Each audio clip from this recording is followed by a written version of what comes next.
Let's look at Anthony Ryder from South Lyon, Michigan, recently selected as the Lions 2020 Fan of the Year. He has a passion about sports broadcasting. With the 112th selection in the 2021 NFL Draft, the Detroit Lions select Amon-Ra St. Brown, wide receiver, USC. One pride, baby! Yeah!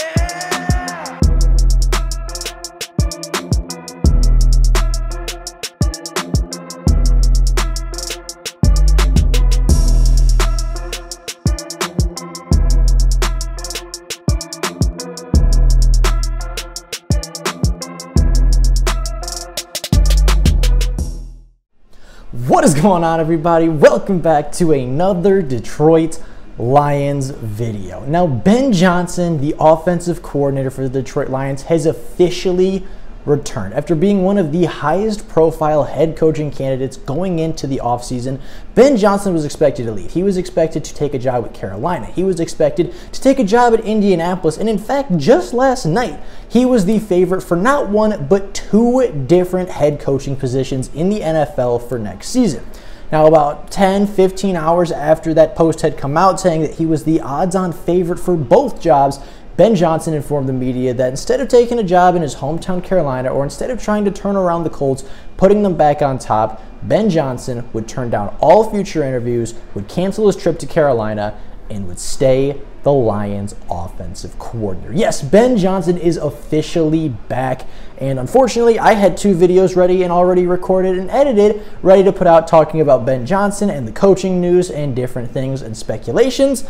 And of course, all of my hard work from yesterday is, of course, null and void at this point, but that is okay because Ben Johnson, the Lions offensive coordinator, is officially returning.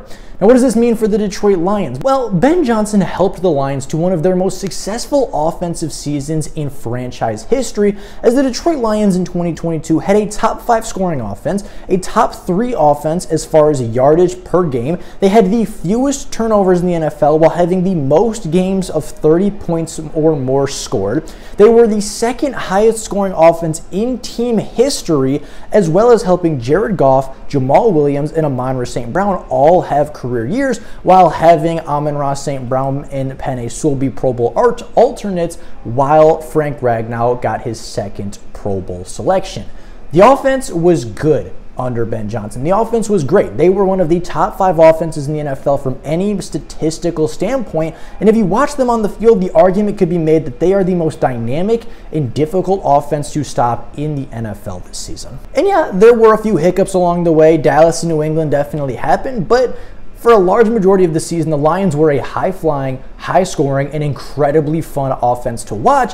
And when their defense gave them a chance to win the football game, more times than not, the Detroit Lions came out on top because the offense was so good. And you can, even looking at the Lions' record saying, oh, 9-8 football team, they lost a lot of games early in the season that they very easily could have won, right? 35-38 loss to the Eagles, that's not on Ben Johnson. That offense put up 35 points. The defense gave up 38, right? You go to the Seattle Seahawks game where, again, a 48-45 loss where the offense put up 45 and somehow still found a way to lose the football game.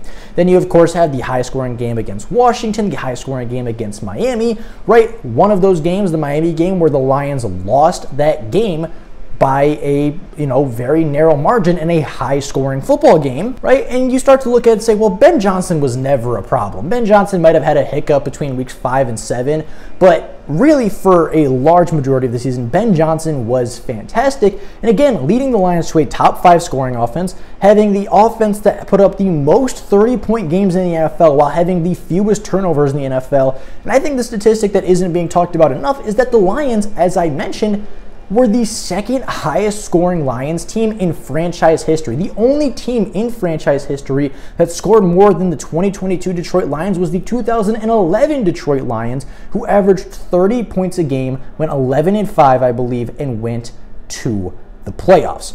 Now, Ben Johnson was one of the very many bright spots on this coaching staff, and Ben Johnson really was the big name this year, right? Aaron Glenn is returning, Dan Campbell's returning, Deuce Staley, all the positional coaches return, but the big change to the coaching staff coming into the year was Ben Johnson. You know, there was a lot of questions. There was a lot of things that needed to be answered about how this offense was going to function, how this team was going to score points after having a really, really lackluster season in 2021. How was this team going to find their way into the end zone, and how was this team going to win football games from the offensive side of the ball?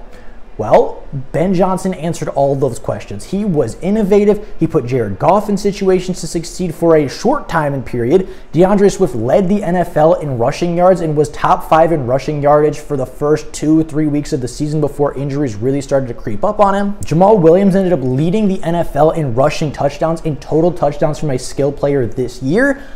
And everything was really good in Detroit, and that's why Ben Johnson was such a hot commodity as a potential head coaching candidate, because he can take that offense, right? An offense that last year was one of the bottom 10 in the NFL and raise them to a top 5 really without changing a whole lot, right? You bring in DJ Chark, you bring in Jameson Williams, who didn't really impact the play all that much until the very end of the season.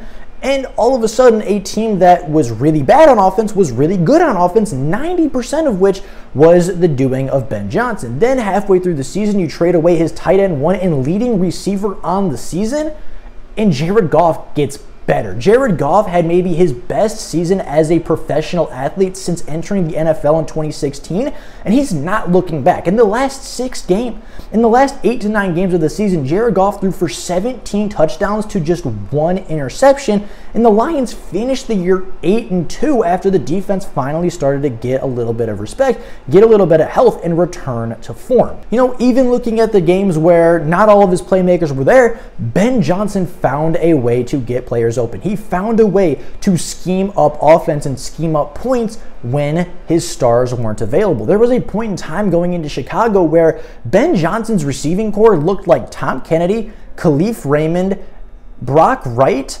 and a practice squad wide receiver that is no longer on the football team. That team put up 31 points versus the Chicago Bears in a comeback victory that ended up being Dan Campbell's first road victory on his career as an NFL head coach. I mean, he just finds a way to win, and you're looking at, you know, oh, okay, we had all this great offense, we had all this great success, we had all these things, but the scariest part about it is the Lions might get better on offense next season with Ben Johnson, because yeah, Ben Johnson's schemes were great. Ben Johnson made Jared Goff comfortable. He got DJ Chark involved. He got Swift and St. Brown involved, right? He got the tight ends involved even after Hawkinson was traded away. And despite being a top 5 offense in the NFL this year, the Detroit Lions might get better next season, because realistically, they're going to return their starting right guard, who was a really big problem for them this year, right? Halapaloe Vaitai got hurt before the first game of the regular season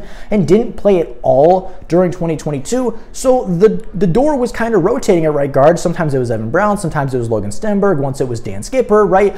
It was a rotating door, and that was the weak link of the offensive line. That hole is going to get patched without having to do anything this year. As long as Halapaloe Vaitai can return to play, he is going to improve that guard position and solidify that revolving door and slam it shut and say, that's my position, nobody's getting past me. Right? You look at Jameson Williams, who, yes, was a factor on the season this year once he was healthy, but he never really had time to develop with Jared Goff. He never really had time to find that connection, and when they started to find it, right, they found it a little bit here and there throughout the season. The big play against the Vikings, the big play against the Green Bay Packers, right? There was moments and glimpses of, wow, this guy can be good. Wow, that connection could be deadly. But they just didn't really have enough time to really develop it. So going into next season, at a guarantee, you're going to have Halapaloe Vaitai returning to right guard, solidifying that offensive line, and really patching up the one hole that was on that top 5 offensive line from a season ago, and you're adding maybe the most explosive player, or the wide receiver with the potential to be the most explosive player in the NFL. Jameson Williams averaged 40 yards a touch, and if you want to include his 50-yard receiving touchdown that didn't count against the Green Bay Packers, that average goes up. Yes, he touched the ball 3 times. Yes, he had 2 receptions on 10 targets and 1 end around that, you know, ended up really getting a little bit of juice and kind of getting him more involved in the passing game or in the offense in general. But once they developed that chemistry, it's going to be incredible because Jameson Williams has already shown he has the talent to make big plays in the NFL. The end around, the big play against Minnesota, the huge play against the Green Bay Packers that was not an easy catch. It was a concentration thing, and then he ended up taking it all the way to the house for a touchdown.